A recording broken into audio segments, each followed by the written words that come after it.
Oke, kita ketemu lagi di seri belajar pemrograman.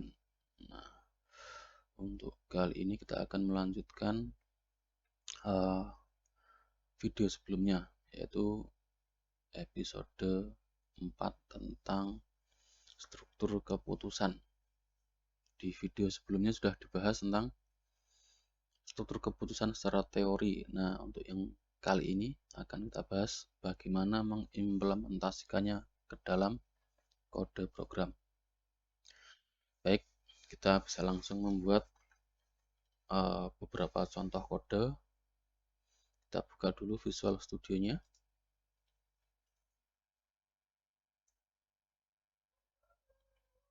Oke, kita bisa buat project baru.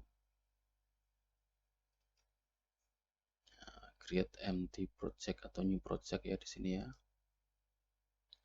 Seperti biasa, pastikan di sini bahasa yang digunakan C++, kemudian platformnya Windows dan jenis programnya konsol.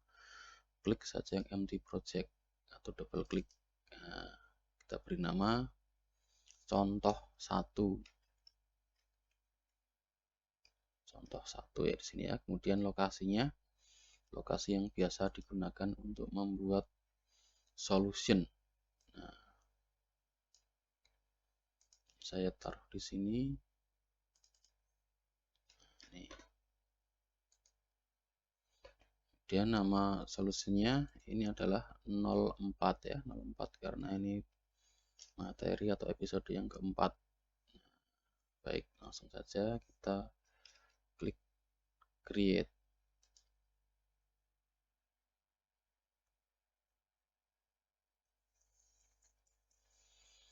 Ya. Oke, kita sudah punya project baru di solution 04. Contoh 1 ya. Nanti kita akan membuat beberapa kode yang berdasarkan materi teori di video sebelumnya. Baik, kita sambil buka slide-nya. Nah, ini ya. Nah, di video sebelumnya kita sudah membahas ada beberapa tipe atau struktur keputusan, yaitu if, kemudian if divariasikan ada if else dan ada if else if. Kemudian ada lagi yaitu switch. Nah, ini ada beberapa bentuk atau struktur keputusan. Nah, kita langsung saja untuk contoh yang pertama ini kita akan membuat program yang mendemonstrasikan bagaimana menggunakan if. Nah, ini ya, ini kemarin atau sebelumnya if itu dia bahasa matematikanya jika dan hanya jika. Jika syarat terpenuhi ya jalankan, jika tidak berarti nggak ada sesuatu yang lain yang untuk dijalankan. Oke, ini ya, kita akan coba membuat kode seperti yang ini atau agak mirip-mirip sedikit, nggak harus sama persis. Baik, kita langsung ya buat file baru seperti biasa, file main.cpp, klik kanan, add new item. Nah, pastikan ini terpilih C++ file. Nah, ini dikasih nama main, tekan enter. Nah, nih kita sudah punya satu buah file main.cpp. Nah, ini seperti biasa kita beri beberapa keterangan dulu. Ini ya, kita beri keterangan untuk programnya atau projectnya. Program contoh ya, contoh 01. Demo penggunaan struktur if. Nah, seperti ini.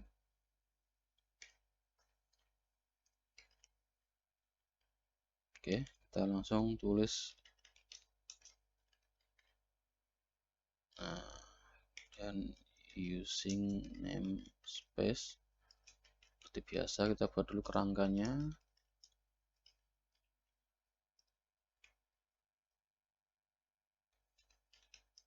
Sistem pause ya, seperti biasa. Dan return 0. Baik, ini kerangkanya. Nah, sekarang kita akan coba tirukan yang ada di slide yang sudah kita bahas sebelumnya. Ini ya, kita punya variabel x nilainya 90, dan dicek jika x lebih dari 80 maka tampilkan tulisan pass. Nah, ini kita buat dulu sebuah variabel tipenya in. Di sini in tadi nilainya 90, in x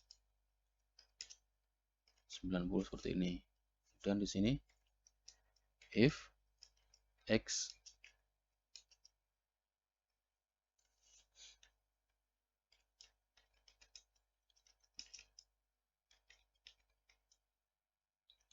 dikasih backslash n untuk ganti baris. Nah, sudah. Coba kita cek apakah sudah sama dengan yang ada di slide. Oh, lebih dari 80. Oke, kita ganti dulu. Lebih dari 80. Nah, sekarang coba kita jalankan.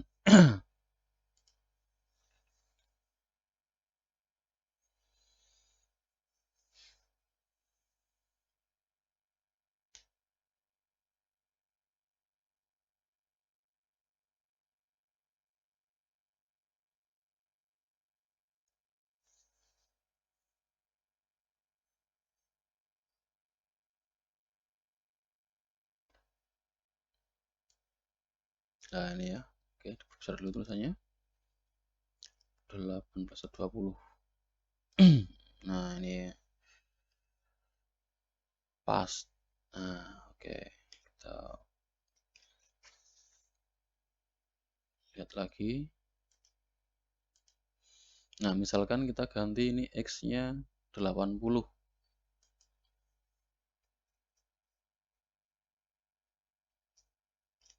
Maka yang terjadi apa? Kita analisis dulu sebelum dijalankan. X 80. Ini berarti 80 apakah lebih besar dari 80? Tentunya apa? False. Karena false dia tidak akan menjalankan yang ini. Jadi ini dijalankan hanya ketika apa? False. Oke, kita jalankan.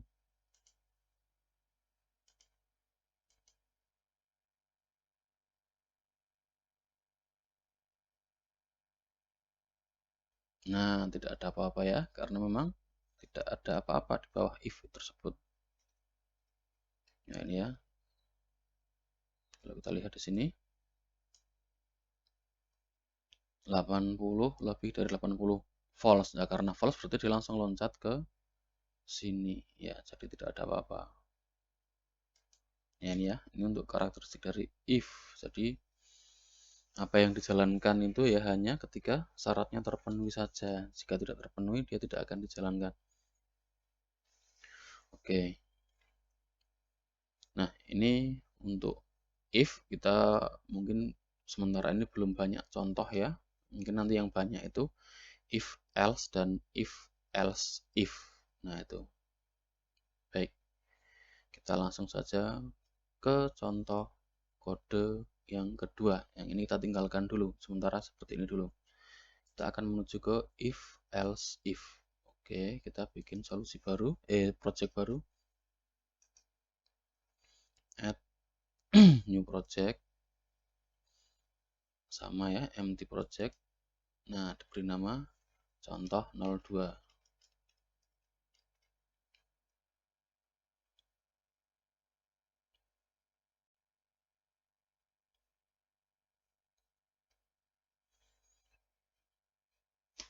Jangan lupa untuk yang contoh 2 ini dibuat sebagai project yang aktif ya. Set as startup project. Nah,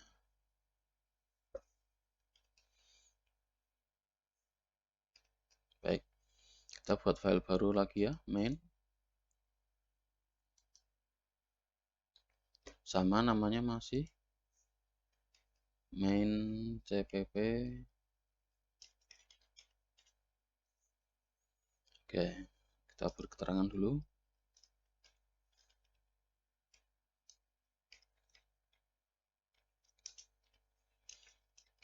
Program contoh 02.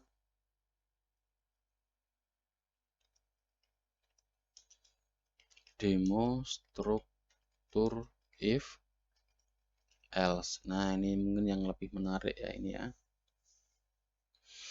Baik, kita bisa lihat di slide nanti. Kita buat dulu kerangkanya pertama-tama.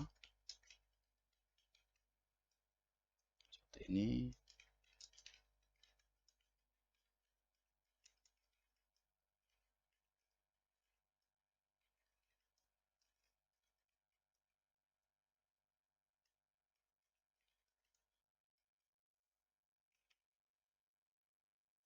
Nah, kita lihat di slide. Untuk yang if else, oke, tanpa kita bahas banyak, kita langsung ke ini ya. If else itu ada kondisi, jika terpenuhi maka dia akan menjalankan satu blok kode, jika tidak terpenuhi dia akan menjalankan alternatifnya. Jadi ada alternatifnya di sini. Oke, kita lihat langsung contohnya. Oke, ini contoh yang tadi ya. Sementara kita pakai contoh yang ini dulu, nanti kita kembangkan untuk yang lain. Oke, kita tulis.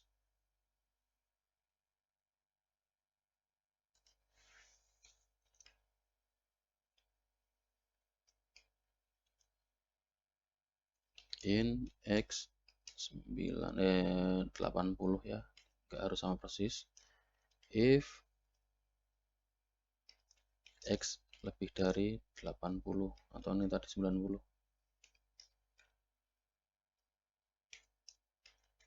Cout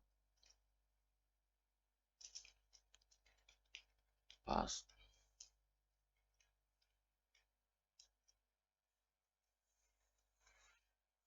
Atau pakai bahasa Indonesia saja ya, lulus gitu. Nah, lulus. Seperti ini. Else tidak lulus. Nah, boleh. Ini kita ganti misalkan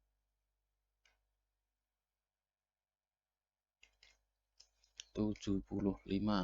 Nah, ini coba ya kita jalankan.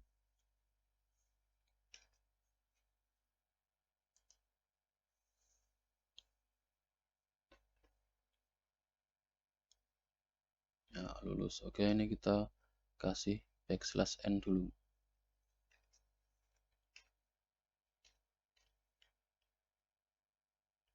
Yang ini juga. Nah, kita jalankan lagi.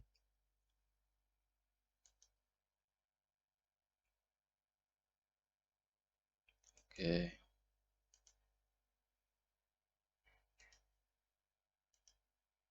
Nah, ini ya, lulus.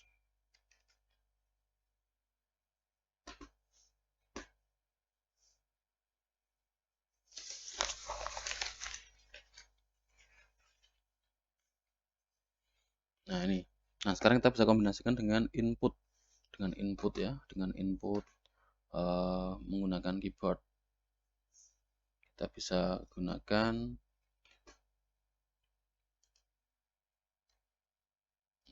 nah, ini variabelnya kita kosongkan dulu. Kita bisa gunakan apa? Cin, karena kita pakai angka, kita cukup pakai cin ya. Kita bisa kasih keterangannya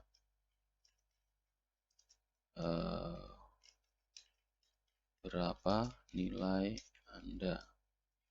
Nah, di sini. Cin X. Nah, ini ya. Atau ini variabelnya diganti saja dengan X nilai gitu. Biar mencerminkan fungsinya.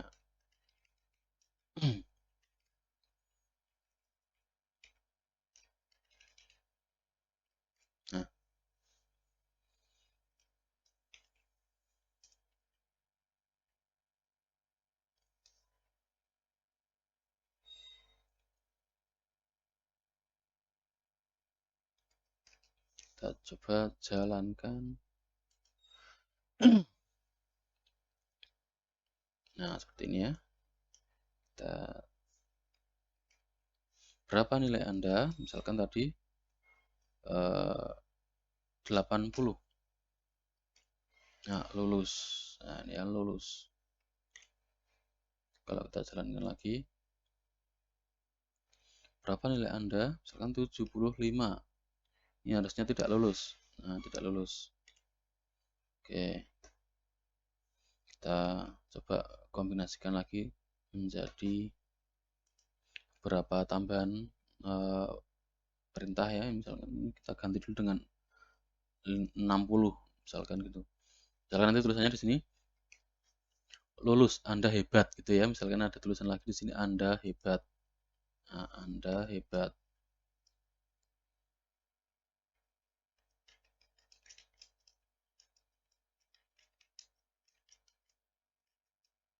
Nah, seperti ini. Nah, ini ada error ya. Kenapa? Karena ya ini harusnya apa? Ini kan satu rangkaian, maka di sini tidak boleh seperti ini. Ini harus diapit menggunakan tanda kurung buka dan tutup. Nah, jadi satu blok atau satu kelompok kode itu ditandai dengan tanda kurung kurawal buka dan tutup. Satu kelompok. Nah, seperti ini. Else, ini juga sama. Ini else-nya kita kasih seperti ini.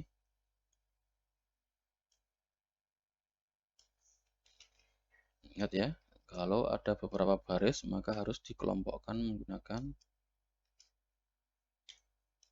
tanda kurung kurawal buka dan tutup. Ini berlaku untuk semuanya. Jadi semua kode yang dikelompokkan itu harus diupdate menggunakan kurung kurawal buka dan tutup. Silakan belajar lagi. Nah, seperti ini.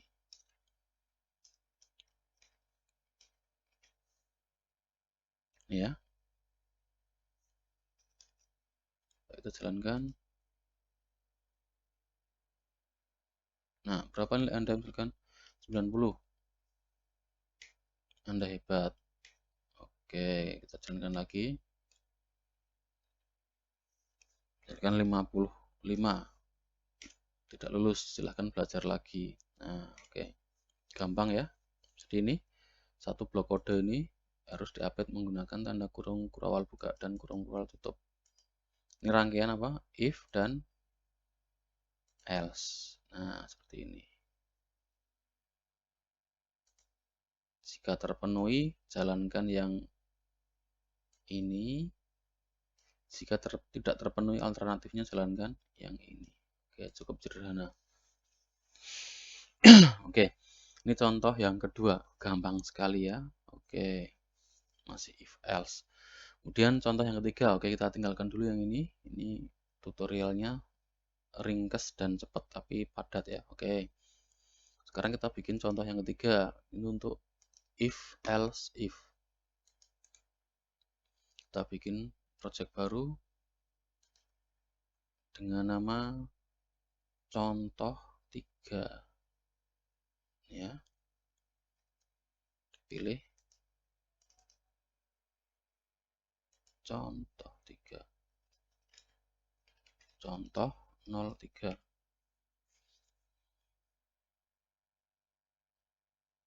Oke, kita langsung saja bikin untuk file mainnya ya. Kita bikin langsung saja kita aktifkan untuk project contoh 3. Jangan lupa set as startup project ini ya. Jangan lupa ini diaktifkan dulu. Nah, oke. Kita tulis dulu kerangkanya.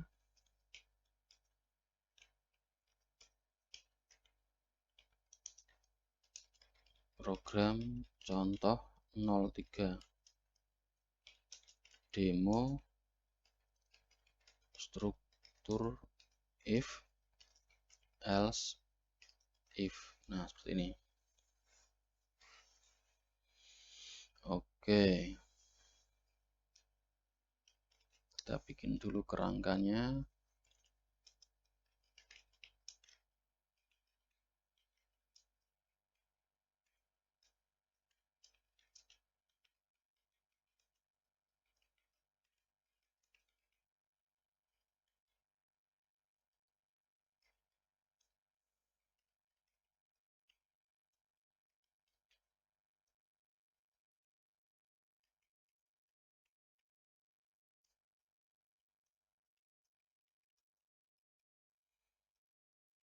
Oke, untuk contoh yang ketiga kita akan bikin apa? Kita cek di slide. Oke, mungkin kita nggak harus sama persis ya. Jadi kita ulas lagi ya. If else if itu adalah cabang if dari kondisi else di struktur if else sebelumnya. Oke, mungkin agak rumit pengertiannya ya. Oke, jadi gini, ini ada struktur if.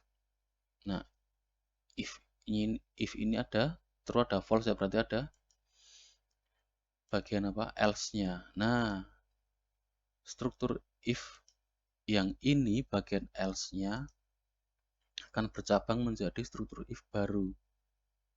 Oke, kalau yang if else biasa kan ini ya, if, kemudian ada true, ada false-nya, ada else-nya di sini. Ya sudah, true-nya ini, false-nya ini. Kalau yang ini, bagian false-nya jadi if baru.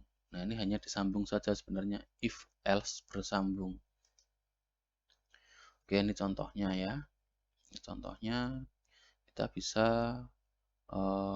pakai yang ini atau kita bisa bikin yang lain. Oke, sepertinya biar lebih asik kita bikin yang lain saja. Ini tebak-tebakan ya, nanti seperti apa? Seperti kita memutar dadu kemudian ditebak angkanya berapa. Oke, lebih menarik ya sepertinya ya. Oke, kalau dadu berarti kan random, bilangannya yang muncul pasti random. Cuman randomnya itu punya apa? Peluang yang muncul itu kalau tidak 1 ya 2 atau 3, 4, 5 atau 6. Karena dadu kan ada 6 sisi. Berarti nanti kita akan membuat bilangan random yang kemungkinan munculnya antara angka atau bilangan 1 sampai dengan bilangan 6 atau angka 6. Nah, untuk membuat bilangan random bagaimana caranya? Oke, kita bisa cari di internet, misalkan masih belum pernah tahu ya. Oke, ini saya demokan cara mencarinya ini ya. Cara mencari fungsi di internet. Oke, kita bisa pakai referensi yang paling gampang yang online ya. Kita bisa tulis di c++.com. Nah, ini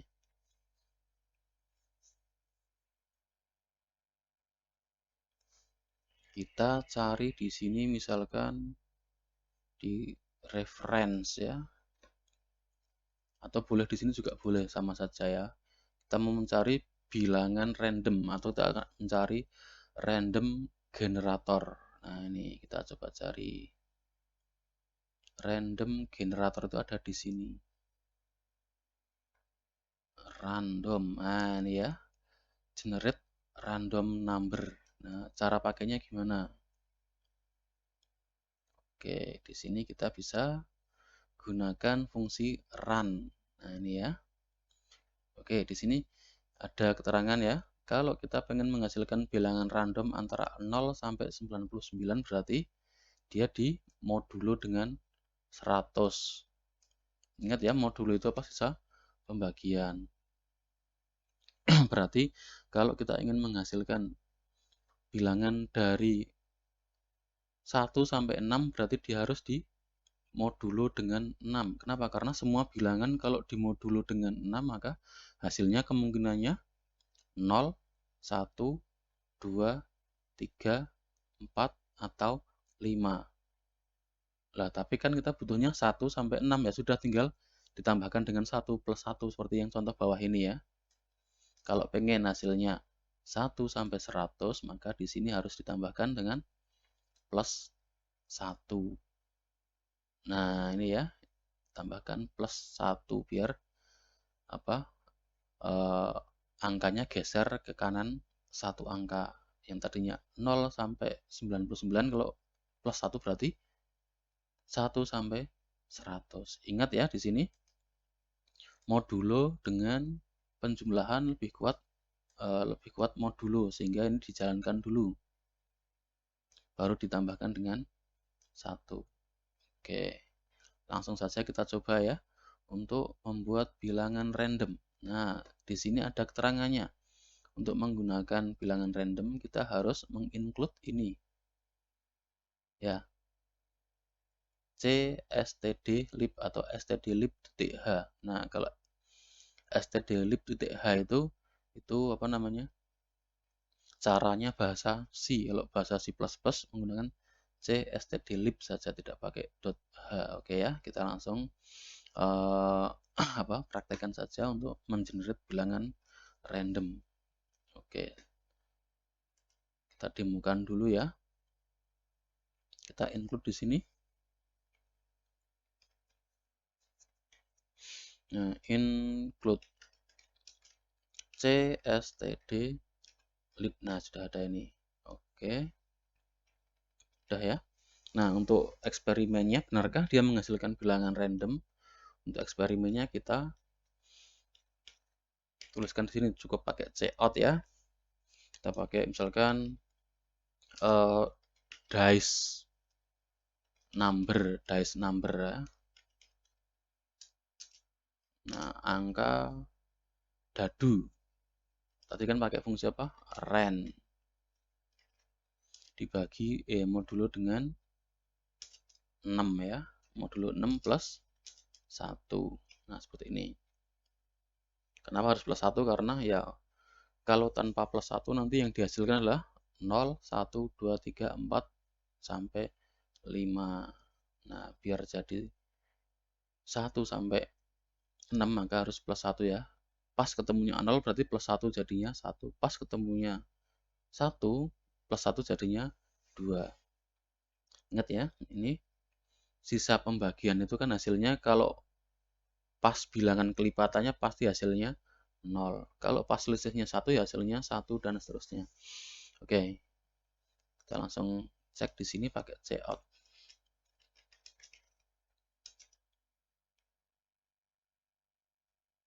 Langsung saja dice num. Langsung saja ya. Ini hanya untuk ngecek dulu.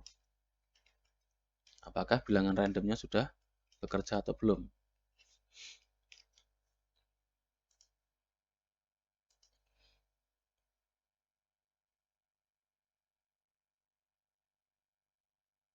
Nah, 6 ya di situ ya, yang muncul 6. Saya perbesar dulu. Nah, 6. Coba kita jalankan lagi. Yang muncul berapa? Loh, kok 6 lagi? Kok 6 terus ya yang muncul ya? Gimana ini kok 6 terus? Jalankan lagi. Nah, kok 6 terus? Oke, padahal harusnya kan bilangan yang muncul di dadu itu kan acak ya. Enggak, enggak, enggak itu terus yang muncul. Salahnya di mana? Oke, ini masih ada yang kurang sebenarnya. Bukan salah. Oke, untuk menghasilkan bilangan yang benar-benar acak, ini ada satu fungsi lagi yang harus ditambahkan. Nah, ini yang membuat pengacakannya itu bekerja. Nah, kalau hanya memanggil fungsi run saja, bilangannya memang acak, tapi yang akan keluar ya itu terus. Misalnya sekali keluar dia 6, maka yang keluar ya 6 terus. Maka di sini kita acak pakai pemanggilan fungsi yang lain. Ini ya. Nah, kita bisa gunakan srun. Nah, srun di sini kita butuh tambahan lagi fungsi memanggil waktu ya, time. Maka di sini kita butuh include baru yaitu time.h atau c time ya. Time.h atau c time kalau di C++. Oke, kita coba di sini. Nah, kita bisa masukkan di sini dulu include ya, include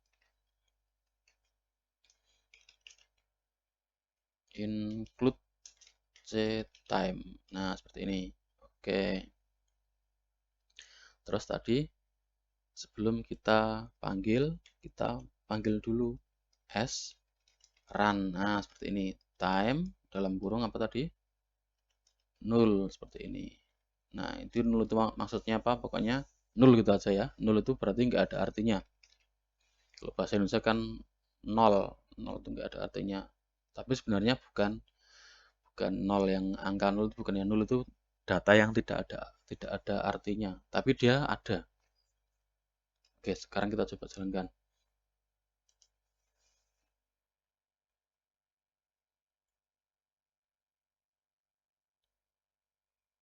Yang muncul 6. Oke. Kita coba lagi. 2. Coba lagi ya. 1. Coba lagi. 5.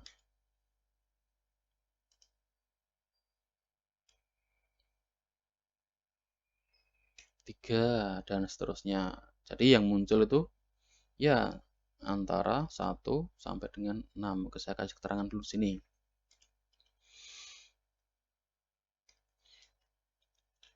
Inisialisasi bilangan acak. Dan di sini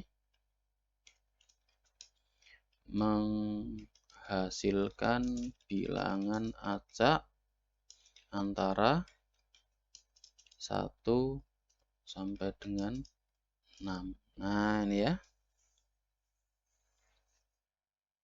Oke, ini sekarang sudah jadi untuk bilangan acaknya. Sekarang kita kasih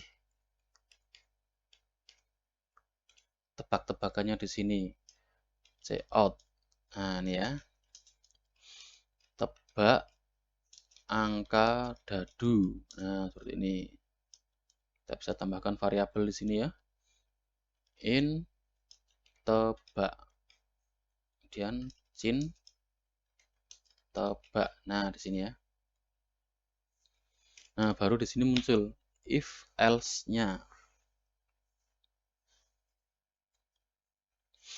Oke. Kita pakai if else ya. If ada kemungkinan apa yang ditebak itu angkanya sama persis, ada kemungkinan angkanya yang ditebak itu lebih kecil, ada kemungkinan angka yang ditebak lebih besar. Oke, sekarang kita tuliskan di sini. If tebak sama nilainya dengan,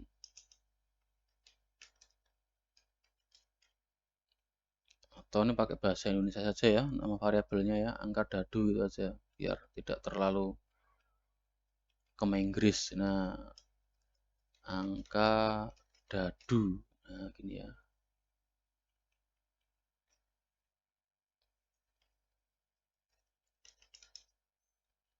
Angka dadu jika sama berarti cout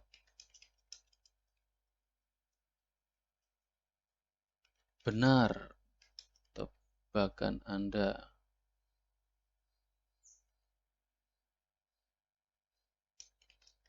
Atau tebakan Anda benar gitu ya. Tebakan Anda benar.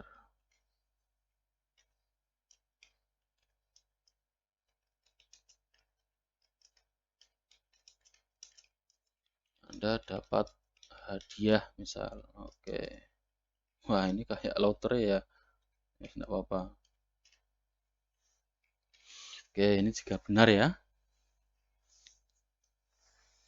Atau kalau tidak, kita rubah susunannya. Jangan seperti ini ya. Oke, kita hapus dulu deh ini. Wah, ini. Maksudnya biar lebih, kodenya lebih bagus dibaca, lebih enak. Oke. Kemungkinannya kan lebih besar, lebih kecil, atau sama ya. Oke, yang ini kita tuliskan dulu seperti ini. Jika tebak lebih besar dari angka dadu. Oke, cout. Tebakan Anda salah. Nah, ini ya.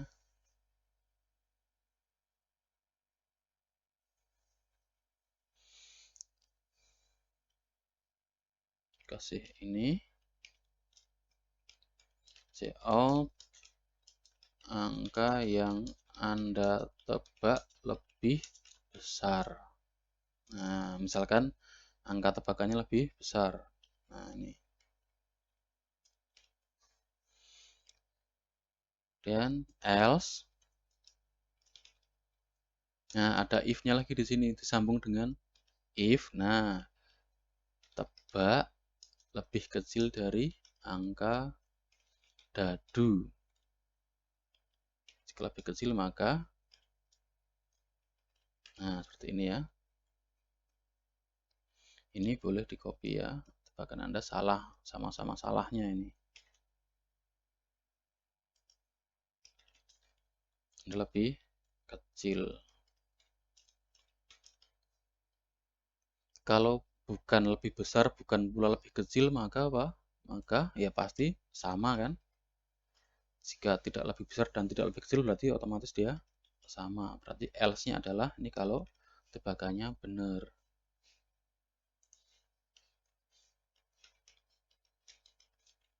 Nah, di sini dituliskan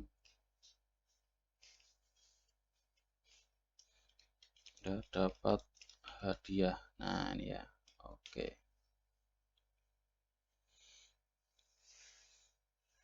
Oke, kita coba jalankan.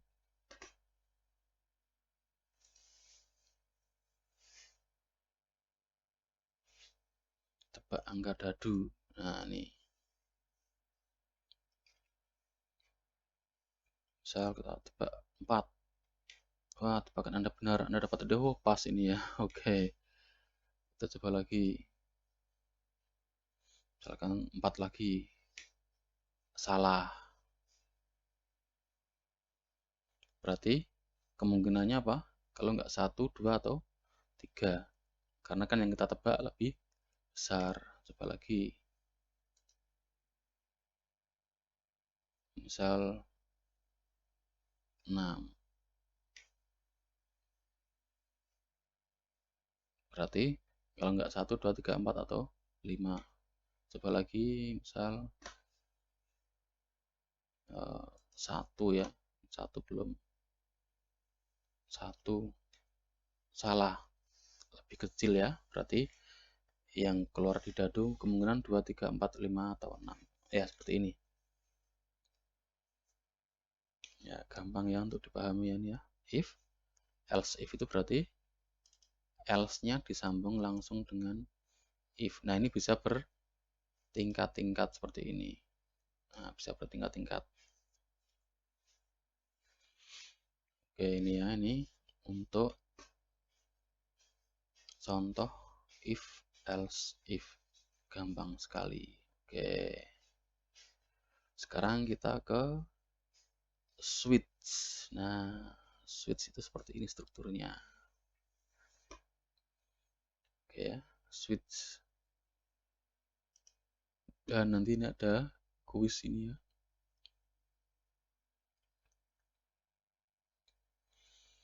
Oke, sekarang ada kuis. Oh, nanti, bukan sekarang. Oke, kita ke switch dulu. Nah, salah ya. Baik, kita lanjut ke contoh yang keempat. Ini ditutup saja dulu. Oke. Untuk contoh yang keempat ini mungkin nanti kita akan membuat perbandingan dengan if else if dulu. Biar nanti lebih mudah cara konversinya. Karena kemarin kan dikatakan bahwa apa? Switch itu bentuk lain daripada apa? Struktur if, else, if. Dia bentuk lain ya, tapi dia tetap punya perbedaan. Nah, sekarang kita coba ya, benarkah if, else, if adalah bentuk lain dari switch adalah bentuk lain dari if, else, if, benarkah? Nah, kita buat contoh yang keempat. Nah, ini contoh yang keempat. Langsung saja dipilih empty project, kasih nama contoh 4.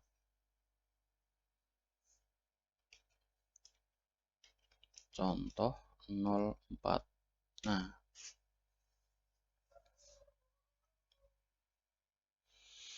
langsung kita aktifkan dulu untuk project contoh 4-nya. Ya.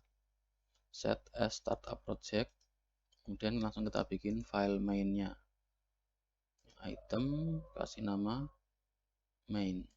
Nah, di sini tag saja main. Langsung kita buat kerangkanya dulu.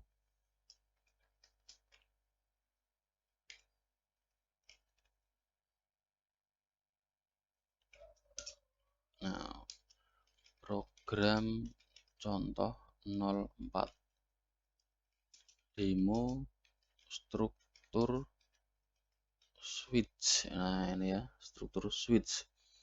Oh, you are so switch. Nah, itu ya, kalau bahasa anak sekarang. Ada kasih bunga terus bilang, oh, kamu bener-bener so switch. Nah, oke. Nah, include iostream. Nah, terus using namespace std in main system pause, kemudian return 0. Nah, sekarang kita akan bikin contoh program konversi nilai ya, konversi nilai dari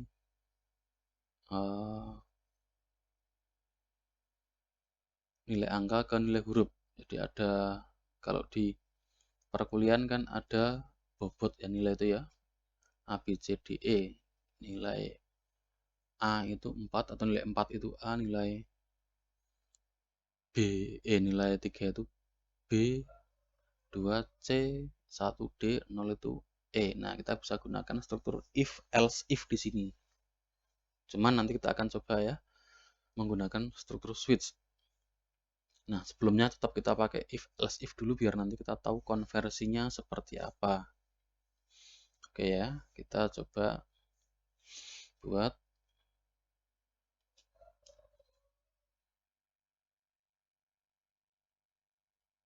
in nilai angka. Nah, seperti ini. Kemudian char nilai huruf. Nah, ini mula-mula caranya kita kasih nilai E ya, nilai E saja. Defaultnya nilai E. Oke, di sini tanda petiknya perhatikan tanda petiknya 1 karena dia hanya char saja. Nah, sekarang kita buat dulu endingnya atau outputnya cout nilai atau konversi ya, konversi nilai. Nah, kita bisa kasih seperti ini, nilai huruf. Nah, coba kita jalankan dulu.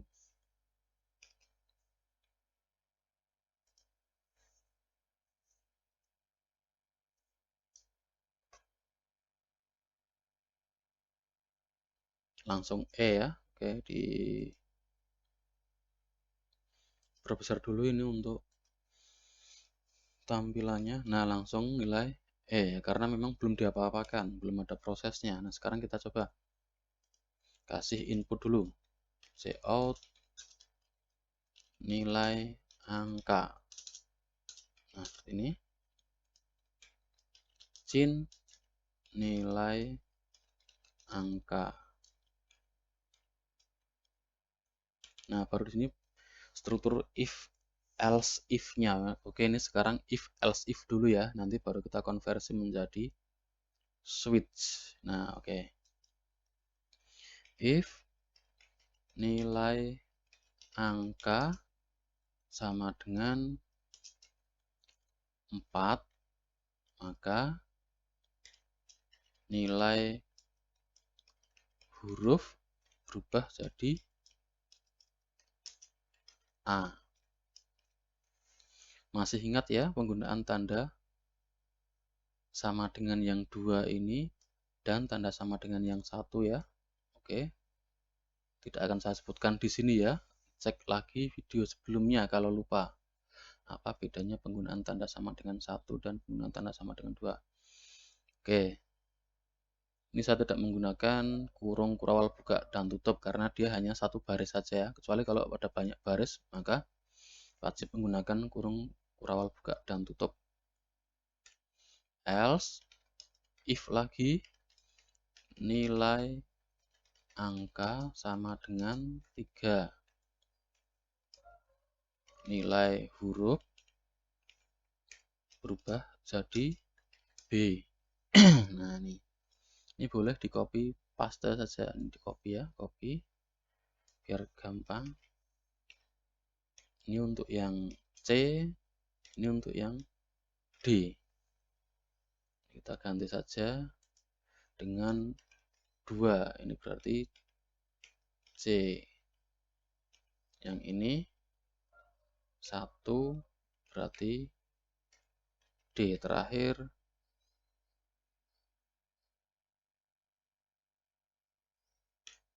nah, else langsung saja nilai huruf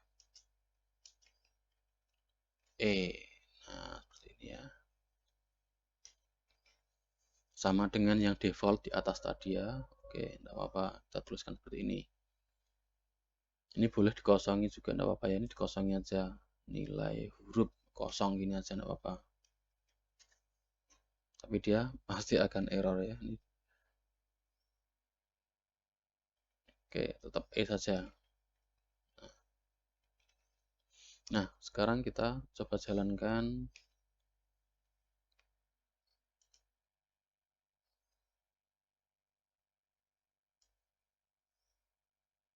Ya, sambil kita cek alurnya. Nah, nilai angka kita masukkan 7. Kalau 7 berapa kira-kira? Di sini. Nggak ada ya 7 ya di sini ya. 7 masuknya berarti yang mana?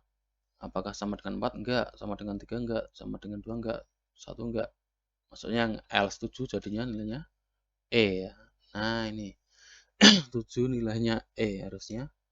7 itu tidak terdefinisikan, tapi nggak apa-apa kan ringnya kan 0, 1, 2, 3, 4. Pokoknya di luar itu berarti anggap saja E. Anggapannya ya. Kita jalankan lagi.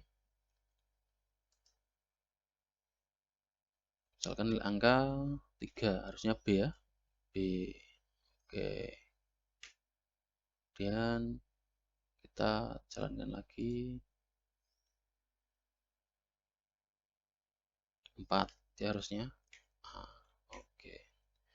Ini ya, ini untuk bentuk if else if-nya. Nah, sekarang ini akan kita konversi menjadi bentuk switch. Seperti apa kalau kita konversi menjadi bentuk switch? Oke.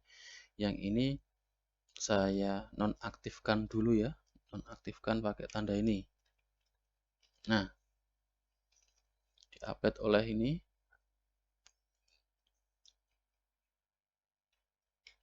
Nah, jadi nonaktif ya. Ya, jadi warnanya hijau. Oke. Ini kita pakai untuk contekan. Nah, di sini kita pakai switch. Kita pakai switch. Ya, switch. Switch. Nilai angka. Nah, switch itu berarti nilai angka dicocok-cocokkan. Dicocokkan dengan berapa gitu. Oke, di sini saya kasih case, formatnya ini ya, case 4, maka nilai huruf sama dengan apa tadi? A. Ini ya. Case 3, nilai huruf sama dengan B dan seterusnya. Kita boleh copy paste di sini ya.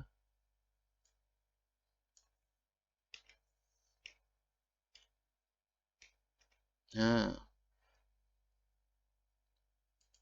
ini C, ini kalau 2 ya, ini diganti 2, case 2, nggak boleh sama nilainya. Kalau switch itu ini kan error ya, ini 3 ini error karena kita cek guess label value has already appeared in the switch. Karena nggak boleh kembar, harus beda untuk case ini. 1 berarti nilainya D. Nilai defaultnya kita bisa kasih di sini ya, default.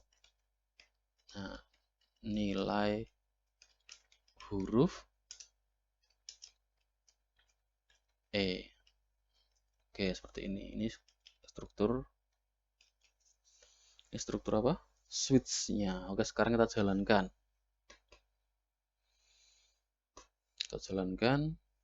Kita masukkan. Tadi kan kita mulai dengan input angka 7. 7 ya. 7 harusnya dia E karena 7 kan di luar ketentuan. Kita jalankan lagi.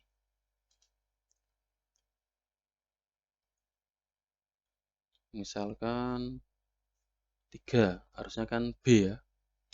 Loh, kok E? Coba lagi. Kita masukkan lagi. 4, harusnya A ini ya, harusnya A. Loh, kok E? Ini gimana sih? Kok nggak jalan? Ya memang nggak jalan, karena memang masih ada yang kurang. Jadi ini untuk mendemokan bahwa struktur switch itu sifatnya seperti ini. Misal ya, saya demokan. Oke, di sini saya masukkan 3. 3 berarti yang cocok yang mana? Yang ini. Saya perbesar. 3 berarti yang cocok yang ini ya. 3. Nah, karena 3 ini cocok, berarti dia akan masuk ke yang ini ya. Nilai huruf B. Tapi, nah ada tapinya. Karakteristik dari struktur switch, setelah dia menjalankan perintah yang sudah ditentukan, dia akan menjalankan perintah yang lain yang ada di bawah-bawahnya, walaupun nilainya tidak cocok. Nah ini ya, maka semuanya nanti akan ngarahnya ke E, karena apa? Tadi kita input 3 cocok, dia akan masuk ke sini. Ini selesai, masuk ke sini, walaupun sama 2 kan nggak cocok, tapi dia akan tetap jalan. Ini juga tetap jalan. Nah ini karakteristiknya ya, ini juga tetap jalan. Terus gimana biar B itu sampai sini dan berhenti saja? Atau misalkan kalau kita input A ya, sampai sini saja terus berhenti, itu gimana? Stop dulu ya, coba kita ulangi.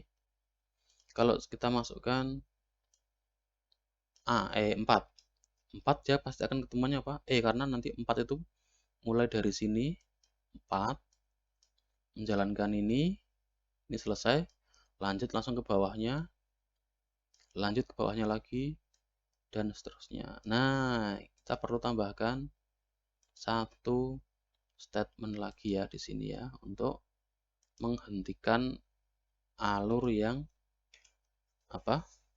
tadi loncat-loncat itu, kita pakai break. Nah, ini juga sama.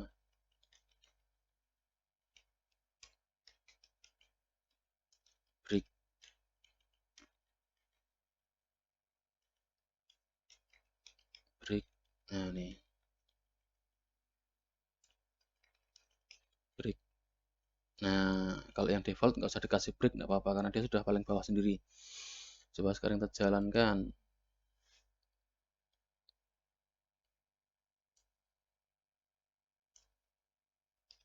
Jalankan ya, kita kasih A, misal 4, dia pasti A. Nah, bener ya, kenapa? Karena ketika 4 cocok di sini, nilai huruf A, break, berhenti ya, sudah nggak lanjut lagi.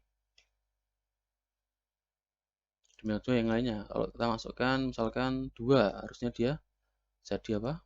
Dia harusnya jadi, nah ini ya, kalau 2 harusnya jadinya apa? C. Kenapa? Karena cocoknya yang ini, case 2, nilai huruf berubah jadi C dan break, berhenti di sini. Nah, nilai C. Oke. Nah, ini kalau misalkan ini kita ilangi ya breaknya yang ini, kita eksperimen nih. Breaknya yang A kita ilangi, breaknya yang B juga kita ilangi. Oke, seperti ini jadinya. Yang 4, case 4 nggak ada breaknya, case 3 nggak ada breaknya. Oke, kita masukkan sekarang. Kita jalankan ya. Ini berarti kalau kita inputkan 4, kita inputkan 3, kita inputkan 2, hasilnya akan sama saja. Kita masukkan 4, hasilnya ya C. Kenapa? Karena berhenti di sini, ketemu breaknya ini ya. Kemudian kita kasihkan 3, ketemunya juga C juga. Karena jalan terus ketemu break di sini. Kita masukkan 1 juga ketemunya tetap. Kita masukkan apa? 2 ya, 2 tetap C juga, 2 tetap C. Nah, seperti ini. Berarti break itu fungsinya untuk apa? Menghentikan proses. Break itu bisa ditaruh dimanapun, tidak hanya di switch saja. Misalkan di tengah jalan kalian ingin eksperimen, tuliskan saja break, pasti dia akan berhenti. Tapi tidak sembarang berhenti ya. Break itu berlaku untuk struktur-struktur tertentu, misalkan struktur if, kemudian struktur apa? Perulangan nanti yang itu apa namanya? Kita bahas episode berikutnya, atau switch seperti ini ya. Nah, itu. Kita tambahkan lagi breaknya biar dia seperti logika awalnya. Break. Nah, ini gampang ya dipahami ya. Kayak yang ini tak hapus saja, atau nggak usah ada gini aja. Oke ya, ini untuk switch. Jadi pembahasannya cukup mudah. Oke, sekarang kita menuju ke slide yang terakhir. Nah, ini.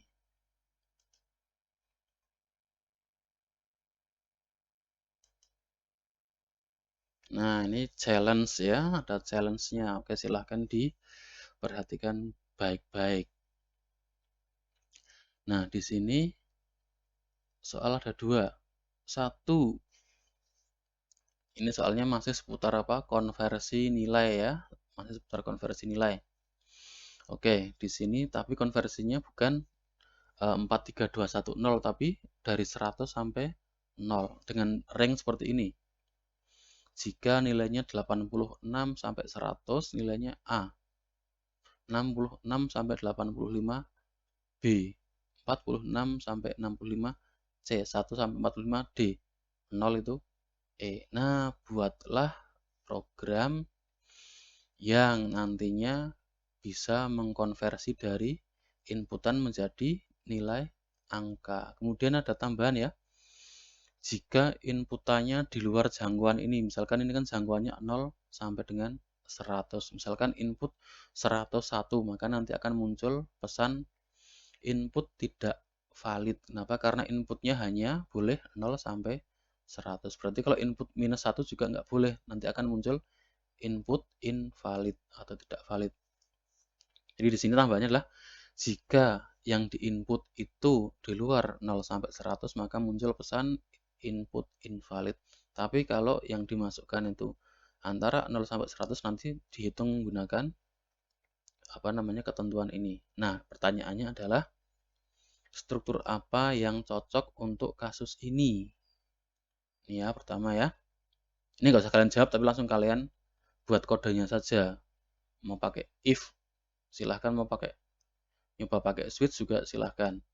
Tapi kalian analisis dulu kira-kira ini cocoknya pakai apa, kemudian langsung tulis kodenya. Oke ya, ini yang B ini nggak usah ya. Langsung saja ini tulis programnya. Tidak perlu babi bu, langsung bikin programnya aja. Terus yang kedua juga sama. Buat halaman login. Nanti ada user ID, ada password. Jadi nanti muncul apa itu input, masukkan username, masukkan password. Nah, username-nya nanti menggunakan nama panggilan kalian ya, nama panggilan, jangan nama lengkap biar nggak kepanjangan. Kemudian passwordnya menggunakan apa namanya, NIM kalian. Nah, nanti dicek. Jika login benar, muncul tulisan welcome. Jika login salah, muncul tulisan login failed, login gagal ya. Kalau login itu kan syaratnya apa? Username sama passwordnya harus cocok. Nggak boleh salah satu yang benar ya, harus dua-duanya benar. Kalau dua-duanya benar, kira-kira menggunakan operator apa? Nah, coba cek lagi di pertemuan atau video sebelumnya. Jika dua syarat harus bernilai true, itu menggunakan operator apa? Clue-nya kalau tidak and ya, or itu ya clue-nya ya. Silahkan di analisis kira-kira pakai operator and atau or. Jika syaratnya adalah dua-duanya harus bernilai true atau cocok. Oke ya, ini untuk challenge-nya. Nanti silahkan dikerjakan langsung dalam bentuk program ya, berarti ada 2 program nanti. Baik, untuk video kali ini cukup dulu. Ini untuk materi tentang struktur keputusan atau percabangan. Baik, selamat mencoba.